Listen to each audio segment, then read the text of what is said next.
اگلا سوال ہے، میں نے اپنی زندگی میں بہت شرک کیا ہے لیکن الحمدللہ اب توبہ کر چکا ہوں، لیکن اس کے باوجود یہی فکر دامن گیر رہتی ہے کہ شرک تو ناقابل معافی گناہ ہے، معلوم نہیں کہ میری توبہ قبول ہوگی بھی یا نہیں، مجھے بتائیں میں کیا کروں۔ آپ سب سے پہلے تو اس طرح کے خیالات سے توبہ کریں جو آپ کر رہے ہیں، ٹھیک ہے۔ اس کی وجہ یہ ہے کہ سورہ التوبہ کی آیت نمبر 70 میں اللہ تعالیٰ نے فرمایا ہے کہ جو شخص توبہ کر لے سچے دل کے ساتھ، اور اس سے پہلے بڑے بڑے گناہوں کا ذکر ہوا ہے، ان میں سے ایک شرک بھی ہے، بلکہ اب یہ کریٹیکل سوال ہے تو میں یہ آیت پڑھ کے بھی بتا دیتا ہوں۔ پارہ نمبر 19 کے اندر جا کے سورہ الفرقان کی آیت نمبر ہے یہ 70۔ اعوذ باللہ من الشیطان الرجیم، بسم اللہ الرحمن الرحیم۔ ہاں جی یہ آ گیا، والذین لا يدعون مع اللہ الہا آخر، یعنی اللہ تعالیٰ اہل ایمان کی نشانی بتا رہا ہے کہ وہ ایسے لوگ ہیں کہ وہ اللہ کے ساتھ کسی اور کو الہ کے طور پر نہیں پکارتے۔ ولا یقتلون النفس التي حرم اللہ الا بالحق، اور کسی جان کو ناحق قتل نہیں کرتے۔ ہاں بفتوی شریعت والا معاملہ علیحدہ ہے، یعنی قتل کے بدلے قتل، وہ بھی گورنمنٹ کا جوڈیشری کا کام ہے، آپ نے خود نہیں کرنا۔ ولا یزنون، نہ زنا کرتے ہیں۔ ومن یفعل ذلک یلقى اثاما، جو کوئی یہ 3 گناہ کرے گا ان قریب ان کا عذاب چکھ لے گا۔ کون سے 3 بڑے گناہ گنوائے گئے ہیں؟ نمبر 1 اللہ کے ساتھ شرک، نمبر 2 قتل ناحق، اور نمبر 3 زنا۔ حتیٰ کہ بخاری مسلم میں ایک حدیث ہے کہ نبی علیہ السلام سے جب بڑے بڑے گناہوں کے بارے میں پوچھا گیا نا، تو آپ نے یہی 3 گناہ گنوائے، اور پھر آپ نے کہا قرآن پڑھ کے دیکھو، یعنی نبی علیہ السلام بھی اپنی بات کی دلیل میں قرآن پیش کرتے تھے، ماشاء اللہ تعالی۔ والذین لا يدعون مع اللہ الہا آخر ولا يقتلون النفس التي حرم اللہ الا بالحق ولا يزنون ومن يفعل ذلك يلقى اثاما يضاعف له العذاب يوم القیامة ويخلد فيه مہانا، جو یہ 3 گناہ کرے گا اس کے لیے عذاب دگنا کر دیا جائے گا قیامت میں، اور وہ ذلیل و خوار کر کے آگ میں یعنی جھونکا جائے گا۔ الا من تاب، ہاں اگر کوئی ان گناہوں سے توبہ کر لے۔ کون سے؟ نمبر 1 شرک، نمبر 2 قتل ناحق، اور نمبر 3 زنا۔ وآمن وعمل عملا صالحا، اور ایمان لے آئے، یعنی ایمان تو پہلے بھی ہوگا، نہیں صحیح والا ایمان، اور نیک عمل کرے۔ فاولئک یبدل اللہ سیئاتہم حسنات، تو پھر ایسے شخص کے گناہوں کو بھی اللہ تعالیٰ نیکیوں سے بدل دے گا۔ صرف معافی نہیں سر، جتنے بڑے بڑے گناہ تھے اسی لیول کی بڑی بڑی نیکیاں۔ وکان اللہ غفور الرحیم، اور اللہ تعالیٰ تو بخشنے والا مہربان ہے۔ ومن تاب وعمل صالحا، جو کوئی توبہ کرے اور نیک اعمال کرے، فإنہ یتوب الی اللہ متابا، تو اللہ تعالیٰ کہتا ہے کہ میرے ذمے ہے اس کی توبہ کو قبول کرنا۔ یعنی اللہ تعالیٰ نے اپنے اوپر خود سے واجب کیا، حالانکہ اللہ تعالیٰ کسی چیز کا پابند نہیں ہے، کہ جو میری طرف رجوع لائے گا میں اسے ضرور معاف کروں گا۔ تو اگر کسی شخص کو اس طرح کا وہم آتا ہے نا، اور یہ وہم اس لیے بھی آ رہا ہوتا ہے، بعض اوقات لوگ یعنی اس کا ترجمہ کرتے ہوئے بالکل لفظی ترجمہ کر رہے ہوتے ہیں۔ قرآن حکیم کی آیات چونکہ پورے کانٹیکس کے ساتھ ہوتی ہیں، بیک گراؤنڈ میں آیات نازل ہوئی ہوتی ہیں، لہٰذا میں جب بھی ان آیات کا ترجمہ کرتا ہوں نا، جب اسپیسیفکلی شرک کو ایڈریس کر رہا ہوتا ہوں، میرا لیکچر نمبر ہے مسئلہ نمبر 3، دعا صرف اللہ ہی سے، اور سچ پیپر بھی ہے اس کے اوپر، تو ہم یہ ترجمہ جو ہے نا، یہ آیت ان اللہ لا یغفر ان یشرک بہ، بے شک اللہ اس گناہ کو کبھی معاف نہیں کرے گا کہ کوئی شخص اللہ کے حضور قیامت والے دن اس حال میں پیش ہوا کہ اس نے دنیا میں شرک کیا ہوا، یعنی بغیر توبہ کے وہ مارا۔ وَيَغْفِرُ مَا دُونَ ذَلِكَ لِمَن يَشَاءُ، اور شرک کے علاوہ ہر گناہ معاف کر دے گا، وہ بھی اوپن لائسنس نہیں، جس کے لیے چاہے گا۔ یعنی جو شخص شرک سے توبہ کیے بغیر گیا نا، اس کی تو توبہ ہے ہی نہیں قیامت میں۔ ہاں دنیا میں کر گیا وہ معاملہ علیحدہ ہے، قیامت میں اللہ سے اس حال میں ملا کہ اس نے دنیا میں شرک کیا ہوا اور توبہ نہیں کی ہے، تو اللہ تعالیٰ اس کا گناہ معاف نہیں کرے گا۔ وَمَن يُشْرِكْ بِاللَّهِ فَقَدْ ضَلَّ ضَلَالًا بَعِيدًا، جو کوئی شرک کرتا ہے وہ گمراہی میں دور جا پڑا، وَلِعَاذُ بِاللَّهِ تعالی۔ دنیا میں تو میرے بھائی جامعہ ترمذی میں حدیث ہے، نبی علیہ السلام نے فرمایا موت کے غرغرے سے پہلے اللہ تعالیٰ توبہ قبول کرتا ہے۔ موت کے غرغرے سے مراد ہے نزع کا عالم طاری ہونے سے پہلے، جب کسی کو موت نظر آ گئی نا، اب وہ توبہ نہیں کر سکتا، وہ تو قرآن حکیم میں ہے نا، فرعون جب ڈوبنے لگا تھا تو اس نے کیا کہا تھا، میں ہارون اور موسیٰ کے رب پر ایمان لاتا ہوں، بنی اسرائیل کے رب پہ. تو اللہ تعالیٰ نے کیا فرمایا تھا، الآن، اب لایا ایمان. حالانکہ ایمان تو لے آیا تھا، وہ گرگرا تو وہ لے ہی رہا تھا نا، غوطہ تو کھا رہا تھا نا. تو موت کے گرگرے سے مراد ہے نزع کا عالم طاری ہونے سے پہلے. اور اس میں ایک پوائنٹ کئی دفعہ ہائی لائٹ کر چکا ہوں، یہاں پہ بھی کر دوں. اگر آپ کو کسی شخص کے بارے میں یہ پتہ چل جائے نا کہ اس کو لا علاج بیماری لگ چکی ہے اور وہ اب کچھ عرصے میں ایکسپائر ہو جائے گا، جیسے کینسر ہے، یعنی ہم نے یہ لرن کر لیا نا کہ کینسر جب 3rd سٹیج کے اوپر پہنچ جاتا ہے تو وہ انسان بچتا نہیں ہے. جس شخص کو کینسر ہوا ہے یا سپوز اس کے گردے فیل ہو گئے یا دل بالکل ایج پہ پہنچ چکا ہے، ایسے لوگوں کو یعنی پاکستان انڈیا میں تو لوگ چھپاتے ہیں کہ پہلے ہی نہ کہیں مر جائے. وہ سن کے کتنی حیران کن بات ہے کہ مسلمان جس کے لیے موت ایسٹ ہونی چاہیے، چلو کافر کو تو سمجھ آتا ہے، اس نے تو دنیا ہی کمائی ہے نا، مسلمان بھی یعنی مرنے سے پہلے مر جاتا ہے موت کا سن کے. ایسا تو نہیں ہونا چاہیے اصولاً. اور یہ ٹانٹ اللہ نے قرآن پاک میں یہودیوں کو دی ہے سورہ جمعہ کے اندر، کہ کہتے ہیں نا اللہ کے بڑے چہیتے ہیں، ان کو کہو کہ تم موت کی تمنا کرو اگر تم سچے ہو. اگر تم اللہ کے چہیتے ہو تو پھر موت تو تمہارے لیے خوشخبری ہونی چاہیے، لائبلٹی نہیں ہونی چاہیے، ایسٹ ہونی چاہیے. اب یہی تان ہمیں بھی آ رہا ہے. مسلمان کی حالت تو نہیں ہونی چاہیے اس کو موت کا پتہ چلے تو جناب وقت سے پہلے ہی مرنے کی کوشش کرے. تو لیکن آپ یورپ امریکہ میں اگر کسی کو بیماری ہو نا، اس کو بتا دیا جاتا ہے کہ سر پلان کر لیں 6 مہینے ہیں، اور 6 مہینے بھی ان کے پلان ہیں، وہ 6 سال بھی ہو سکتے ہیں، 6 گھنٹے بھی ہو سکتے ہیں، وہ تو اللہ کی مرضی ہے. وہ ایک ایسٹیمیٹ بتاتے ہیں. یہاں پہ لوگ چھپا لیتے ہیں. اس کا نقصان یہ ہے کہ نہ وہ اپنی لائف کو یعنی کوئی وراثت کے پوائنٹ آف ویو سے مینیج کر سکتا ہے، اور سب سے بڑھ کے اسے توبہ کی طرف آپ کو لانا چاہیے. میں تو کہتا ہوں نہیں، کسی کو کینسر ہو گیا ہے ابھی اس میں موت کا غرغرہ نہیں آیا، کوئی کینسر ہوا ہے نا، پتہ نہیں کب مرنا ہے، ٹھیک ہے نا، نزع کا عالم بھی نہیں ہے، اس کو سب سے پہلے بتائیں کہ بھئی تمہیں لا علاج بیماری ہے، تمہاری ڈیتھ کسی بھی وقت ہو سکتی ہے، اللہ کی طرف رجوع لاؤ. سر اس نے پوری زندگی بھی عیاشی کی تھی نا، وہ اپنی آخرت مینیج کر سکتا ہے. وہ تو خیر کر سکتا ہے، ہمیں بھی اپنی آخرت مینیج کرنی چاہیے روزانہ. مرنے سے پہلے توبہ کرنی چاہیے. روزانہ ہم مرتے ہیں نا. صحیح بخاری میں حدیث ہے نا، نبی علیہ السلام رات کو سوتے ہوئے کیا دعا مانگتے تھے، اللہم باسمک اموت و احیا، میں تیرے نام پر مرتا اور جیتا ہوں، یعنی سوتا اور جاگتا ہوں. کیونکہ صحیح بخاری میں حدیث ہے موت جو ہے وہ نیند کی بہن ہے. اور جب آپ صبح اٹھتے ہیں تو وہ بھی صحیح بخاری میں دعا ہے، الحمدللہ الذی احیانا بعد ما اماتنا والیہ النشور. تمام تعریفیں اس اللہ کے لیے ہیں جس نے مجھے مرنے کے بعد زندہ کیا، یعنی موت کے بعد زندہ کیا، اور میں نے پلٹ کے اس کی طرف جانا ہے. تو رات کو سونے سے پہلے توبہ کریں. اور سب سے بیسٹ توبہ تو وہ بخاری مسلم میں حدیث ہے، جس نے رات میں سورۃ البقرہ کی آخری 2 آیات پڑھ لی اسے ہر چیز سے کفایت کر جائیں گی. آمن الرسول بما انزل الیہ من ربہ والمؤمنون کل آمن باللہ وملائکتہ وکتبہ ورسلہ لا نفرق بین احد من رسلہ وقالوا سمعنا واطعنا غفرانک ربنا والیک المصیر لا یکلف اللہ نفسا الا وسعہا. آنورڈ.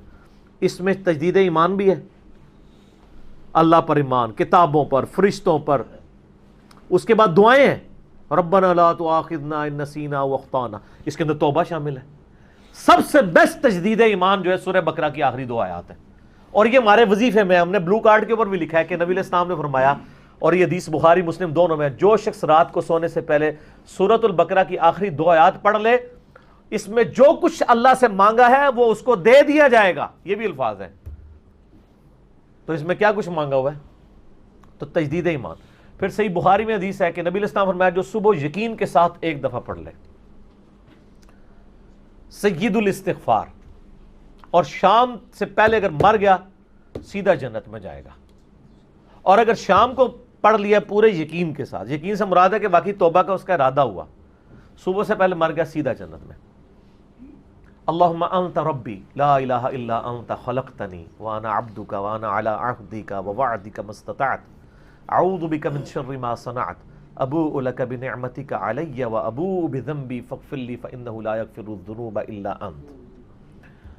یہ سید الاستغفار ہے. تو یہ وہ ہے توبہ جو روزانہ کرنی چاہیے، نزا سے پہلے پہلے، یعنی صبح بھی پڑھے شام کو پڑھے۔ بلکہ مسند البزار میں صحیح سند کے ساتھ ہے کہ نبی صلی اللہ علیہ وآلہ وسلم ہر فرض نماز کے بعد بھی سید الاستغفار پڑھتے تھے، ہر فرض نماز کے بعد۔ ایک تو ہم پڑھتے ہیں نا اللہ اکبر استغفر اللہ استغفر اللہ استغفر اللہ اللہم انت السلام ومنک السلام تبارکت یا ذا الجلال والاکرام، اس کے بعد آپ سید الاستغفار آیت الکرسی بھی پڑھیں۔ آیت الکرسی کے بارے میں بھی آیا ہے سنن نسائی الکبریٰ کے اندر صحیح سند کے ساتھ، ہم نے گرین کارڈ میں ڈالا ہے کہ جو شخص آیت الکرسی فرض نماز کے فوراً بعد پڑھے گا مرتے ہی جنت میں جائے گا۔ لیکن نماز پڑھے گا، خالی آیت الکرسی نہیں، نماز کے فوراً بعد، تو نماز بھی اس کو پڑھنی چاہیے۔ تو اس طرح یعنی تجدید ایمان والا یہ معاملہ بھی کرنا چاہیے، اور یہ وہم ہی نہیں بننا چاہیے کہ اللہ تعالیٰ معاف نہیں کرے گا۔ صحیح بخاری اور مسلم دونوں میں حدیث ہے کہ میں اپنے بندے کے گمان کے قریب ہوں، جو بندہ میرے لیے گمان کرتا ہے میں ویسا ہوں اس کے لیے۔ جو شخص یہ کہتا ہے اللہ مجھے معاف نہیں کرے گا تو اس کو واقعی اللہ معاف نہیں کرے گا، اور جو کہے گا کہ اللہ تعالیٰ مجھے معاف کر دے گا اسے اللہ معاف کر دے گا۔ تو انشاءاللہ تعالیٰ یہ کبھی ایسا نہیں کرنا چاہیے اللہ تعالیٰ سے نا امیدی والا معاملہ۔ آپ اپنے رب کے وعدوں پر، نبی صلی اللہ علیہ وسلم کے وعدوں پر یقین رکھیں کہ جس شخص نے سچے دل سے توبہ کی ہے اس کی نہ صرف توبہ قبول ہوگی سورۃ الفرقان آیت نمبر 70 کے تحت، بلکہ اس کے گناہوں کو بھی نیکیوں سے بدل دیا جائے گا۔ تو اللہ تعالیٰ رجوع لانے والوں کو پسند فرماتا ہے، بار بار رجوع لاتے رہنا چاہیے، اللہ تعالیٰ سے اپنے آپ کو آزاد نہیں کرنا چاہیے۔ نیکی کی ہو یا نہ کی ہو، گناہ کیا ہو یا نہیں کیا، یہ علیحدہ سے بات ہے۔ نبی علیہ السلام سے بڑھ کر کون نیک ہو سکتا ہے؟ صحیح بخاری میں حدیث ہے کہ میں بھی روزانہ 70 سے زیادہ دفعہ اپنے رب کی طرف استغفار لے کے آتا ہوں، استغفر اللہ و اتوب الیہ، نبی علیہ السلام۔ اور یہ 70 کا عدد آپ نے کثرت کے لیے بولا ہے۔ عربی میں 70 کا مطلب 70 ڈیجٹ نہیں ہوتا، 70 کا مطلب 1000 دفعہ بھی ہو سکتا ہے، 10,000 دفعہ بھی ہو سکتا ہے، 100 دفعہ بھی ہو سکتا ہے، کثرت کے لیے بولا جاتا ہے۔ تو استغفار تو بندے کی ضرورت ہے، یہ اللہ سے ایک نیکی ہے، اور ہر چیز کے ساتھ استغفار اٹیچ ہے۔ آپ دیکھیں کہ محفل سے اٹھنے کی جو دعا ہے اس میں استغفار ہے، سبحانک اللہم بحمدک اشہد ان لا الہ الا انت استغفرک و اتوب الیک، سنن نسائی میں حدیث ہے۔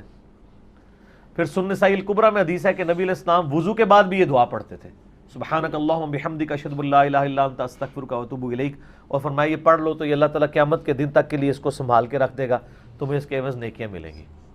ٹھیک ہے نا؟ تو رجوع اللہ، استغفار، ہر وقت اللہ کی طرف رجوع لاتے رہنا چاہیے۔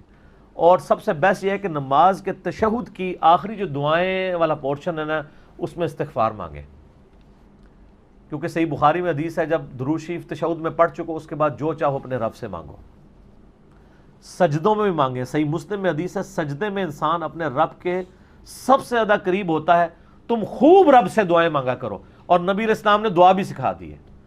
بخاری اور مسلم دونوں میں ہے کہ نبی علیہ السلام رکوع اور سجدے میں پڑھتے تھے سبحانک اللہم و بحمدک اللہم اغفر لی، یہ ہمارے وہ اذکار میں لکھا نا، سبحانک اللہم و بحمدک اللہم اغفر لی، تو اس میں دعا ہی ہے نا۔ پھر 2 سجدوں کے درمیان میں رب اغفر لی رب اغفر لی ہے۔ سر استغفار تو ہر جگہ ہی چل رہا ہوتا ہے، تو اللہ کی طرف رجوع لائے اور اللہ سے امید رکھیں۔ دنیا میں کسی نے توبہ کر لی تو موجیں ہی موجاں، یہ آخرت کے لیے معاملہ ہے۔ تو شرک، یار آپ نے کیا شرک کیا ہوگا جو صحابہ کرام نے قبول ایمان سے پہلے کیا ہے؟ سر صحیح مسلم میں حدیث ہے 321 نمبر، میں نے کربلا والے ریسرچ پیپر میں ڈالی، بڑی لمبی حدیث ہے۔ عمر بن عاص رضی اللہ تعالیٰ عنہ کہتے ہیں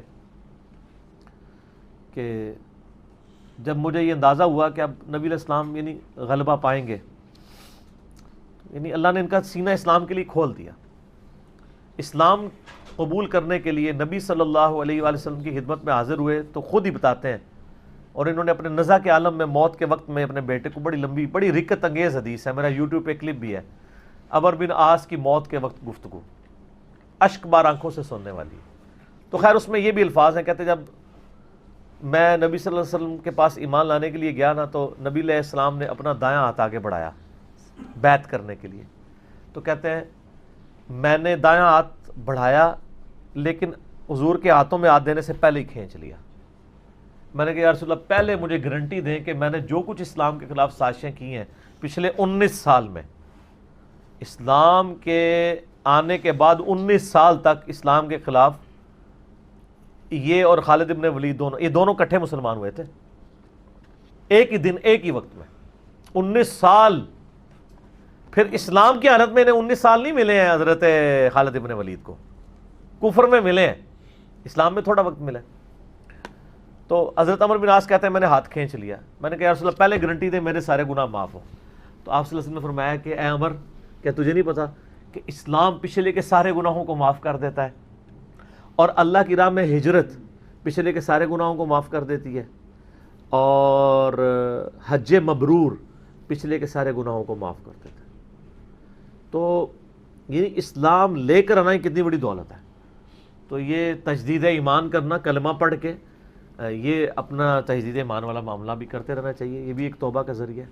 اللہ سے امید رکھیں. اللہ کو اصل میں باغی پسند نہیں ہے. جو گناہ کر کے توبہ کر لیتے ہیں نا، وہ اللہ کو بڑے پسند ہیں. اتنے پسند ہیں کہ ایک بڑی عجیب و غریب روایت ہے صحیح بخاری اور مسلم میں، صحیح مسلم میں ذرا زیادہ ڈیٹیل ہے، کہ نبی علیہ السلام فرماتے ہیں اگر تم گناہ کرنا چھوڑ دو گے تو اللہ تعالیٰ تمہیں ختم کر دے گا، اور ایسی مخلوق لے کے آئے گا کہ جو گناہ کرتی ہو اور اللہ ان کو معاف کر کے خوشی محسوس کرے. اچھا، اس کو بعض لوگوں نے دوسری طرف لے لیا، ان کا جی اللہ تعالیٰ گناہوں سے بڑا خوش ہوتا ہے. نہیں نا، اصل میں یہ بتانا چاہ رہے تھے نبی صلی اللہ علیہ وآلہ وسلم کہ انسان کے اندر بلٹ ان فالٹ رکھا گیا ہے کہ وہ غلطی کرے گا. اصل مسئلہ یہ ہے کہ وہ آدمی بنے. آدم نے اپنی غلطی کو جسٹیفائی کیا نہیں. جب غلطی کی تو کیا کہا؟ ربنا ظلمنا انفسنا وان لم تغفر لنا وترحمنا لنکونن من الخاسرین. معاف کر دیا اللہ نے. شیطان نے اپنی غلطی کی جسٹیفیکیشن دینا شروع کر دی. میں ایسے بہتر ہوں، تو نے اس کو مٹی سے بنایا، مجھے آگ سے بنایا ہے، میں اس کو کیسے سجدہ کروں. جو اپنی غلطی کی جسٹیفیکیشن دے وہ شیطان ہوتا ہے، اور جو اپنی غلطی کی جسٹیفیکیشن دیے بغیر سیدھی معافی مانگ لے وہ آدمی ہوتا ہے. ہم کہتے ہیں نا آدمی، آدم کے ساتھ اس کی نسبت مضبوط ہو جاتی ہے. تو رجوع الی اللہ. تو وہ نبی علیہ السلام یہ بتانا چاہ رہے تھے کہ ایسی مخلوق جو گناہ نہ کرے وہ تو آلریڈی اللہ کے پاس موجود ہے. فرشتے، اللہ نے انسان اور جن کو ایسی مخلوق بنایا ہے جو اپنی ول سے اپنے رب کو چوائس کرے. فَأَلْهَمَهَا فُجُورَهَا وَتَقْوَاهَا. ان میں یعنی برائی کا مادہ بھی رکھ دیا، اچھائی کا بھی. وہ خود اپنی عقل ایز اے انسٹرومنٹ یوز کر کے یہ اللہ تعالیٰ کو خود سے وہ چوز کرے. ایسی مخلوق اللہ کو چاہیے تھی. سر یہی وہ چیز ہے جیسے انسان فرشتوں سے افضل ہو جاتا ہے. اور میں اکثر کہا کرتا ہوں کہ یہ وہ دولت ہے جو جبرائیل کے پاس بھی نہیں ہے. سر جبرائیل مجھ سے اگر میرا ایمان ایکسچینج کرنا چاہے نا، میں نہیں کرتا. جبرائیل نے خدا کو مانا ہے خدا کی مرضی سے، اور میں نے خدا کو مانا ہے اپنی مرضی سے. اس کا کوئی ایکویلنٹ نہیں ہے. اسی لیے انسان اشرف المخلوقات ہے. اسی لیے انسان کو اللہ نے اتنا درجہ دیا ہے فرشتے سے بہتر انسان بننا، مگر اس میں لگتی ہے محنت زیادہ. انسان بنے، آدمی بنے. یہ نہ ہو کہ اولئک کالانعام بل ہم اضل، جو سورۃ الاعراف میں ہے کہ وَلَقَدْ ذَرَأْنَا لِجَهَنَّمَ كَثِيرًا مِنَ الْجِنِّ وَالْإِنسِ. جنوں اور انسانوں کی اکثریت دوزخ کے لیے ہی پیدا ہوئے ہیں. یہ اللہ نے ایکسپرٹ اوپینین دیا. یہ نہیں ہے کہ میں نے دوزخ کے لیے ان کو بنایا. ساتھ یہ ہے کہ ہم نے ان کو کان دیے تھے، یہ سنتے نہیں. سننے کا سا نہیں سنتے. آنکھیں دی تھی، دیکھتے نہیں. دیکھنے کا سا دیکھتے نہیں، یعنی عبرت والا. اور عقل دی تھی، دل دیے تھے.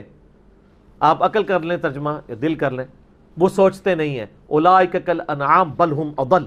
یہ تو چوپایوں کے مانند ہے، بلکہ ان سے بھی بدتر ہیں، جو آنکھ، کان اور عقل کو یوز کر کے حق بات تک نہیں پہنچتے. وَلَا تَقْفُ مَا لَيْسَ لَكَ بِهِ عِلْم. 10 کمانڈمنٹس میں سے 9 کمانڈ کیا ہے؟ سورہ بنی اسرائیل آیت نمبر 36. انسان کسی چیز کی پیروی اس وقت تک مت کرنا جب تک تجھے اس کے بارے میں ڈیفینیٹ علم حاصل نہ ہو جائے. اِنَّ السَّمْعَ وَالْبَصَرَ وَالْفُؤَادَ كُلُّ أُولَئِكَ كَانَ عَنْهُ مسؤولا. بے شک کان، آنکھیں اور عقل ان کے بارے میں پوچھا جائے گا. تم نے ان کو یوز کر کے حق بات تک پہنچنے کی کوشش کیوں نہیں کی ہے؟ اچھا ہم کوشش ماشاءاللہ کر رہے ہیں، لیکن دنیا میں حق بات تک پہنچنے کے لیے. میں آپ سے ایک چھوٹا سا سوال کرتا ہوں. آپ موٹر بائک پہ جا رہے ہو، دن کے وقت آپ نے ہیڈ لائٹ کھولی ہوئی ہو، سامنے سے آپ کو کوئی یوں اشارہ کرے تو آپ اسے گالی سمجھیں گے؟ فوراً ہیڈ لائٹ آف کریں گے. لیکن معذرت کے ساتھ آپ کوئی دینی غلطی کر رہے ہو اور آپ کو کوئی ہائی لائٹ کرے تو آپ اس دینی غلطی کے ہائی لائٹ ہونے کو اسی اشاری کی طرح سمجھیں گے یا آگے سے اس کو پڑھ دیں گے؟ زیادہ تو یہی ہوتا ہے، پڑھ دیتے ہیں. اسی لیے اکثر لوگ بتانا ہی چھوڑ گئے ہیں. وہ کہتے ہیں یار کہ دسیے ہوں کتنے بوڑھے ہو چکے ہیں، وضو کرنے کا طریقہ ہی نہیں، یہاں تک صرف بازو اوپر کیا ہوتا ہے، ان کو پتہ نہیں ہے کونیوں سمیت دھونا ہے. سال لوگ دیکھ رہے ہوتے ہیں، کہتے ہیں یار چھوڑو. حالانکہ وہی بندہ اس وقت گڑھے میں گرنے لگے نا تو کتنے لوگ اس کو پکڑانے کے لیے آ جائیں گے، کیونکہ وہ فزیکلی نظر آ رہا ہوگا نا. آخرت کا گڑھا نظر نہیں آ رہا نا، انسان کہتا ہے خیر ہے. یہی ہمدردی ہماری آخرت کے پوائنٹ آف ویو سے بھی ہونی چاہیے، اور یہی حوصلہ ہمیں سننے کے اعتبار سے بھی ہونا چاہیے. میں اکثر کہتا ہوں کہ دنیا میں اگر آپ کو کوئی گالی دے کے بھی آپ کے دنیا کے نفع کی کوئی بات کرے نا، فلانا ٹنگیا تو اتنے بیٹھے ہیں، ادھر تو اناؤنسمنٹ ہوئی ہے کہ جناب جو اپنا شناختی کارڈ لے کے آ جائے تو اس کو راشن فری مل رہا ہے، تو آپ کو اس دوست کی گالی یاد آئے گی کہ یار بڑی مہربانی، بعد میں بھی آ کے بھی شکریہ ادا کریں گے. لیکن وہی دوست آپ کو پیار محبت سے بات سمجھائے کہ یار یہ تم غلط کر رہے ہو، آپ اس کو کتے کی طرح پڑ جاتے ہیں. اور کوئی نہیں تو کہتے ہیں اس کو تمیز ہی نہیں بات کرنے کی. دنیاوی طور پہ وہ گالی نکال کے بھی دنیاوی فائدے کی بات کرے تو آپ تمیز کو نہیں دیکھتے، اور آپ کے آخرت کے فائدے کی بات وہ لجاجت سے بھی کرے تو آپ کہتے ہیں تمیز سے نہیں بات کر رہا.